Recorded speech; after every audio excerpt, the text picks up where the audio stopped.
pa rin yung sumo na sinasabi mo. Yung mga parang ganun ka-personalize, yung parang mukha ng bata. Yung mga ganun. Ito nga pala yung panganay ko, ano? Yung pagmamayari nila yung ano, yun sa... Burn natin. Dumaan yung tatay mo dito. Kita ko yung pangalan mo doon sa jeep. Ito. Siguro ito rin yung mga estudyante na nakadorm dito malaki. Parang hindi nila grow yung set of skills mo. Pero yung demand sa market, yung hinahanap nilang qualification, yung naiwan ka na. Oo.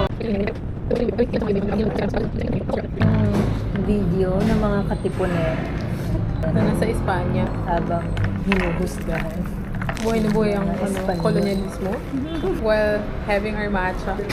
Sabi ko nga dati, yan yung lasang damo, di ba? Ako talaga red yung buhok ko. Meron ba? Parang may pagka-red yan. Tapos saka green pa siya, so complementary color. Emerald talaga yun. Ang expensive niya magsalita. Pero siguro exposure ng ano, na naging trabaho niya, mga nakasalunguhan. Art prof natin. Yung first day.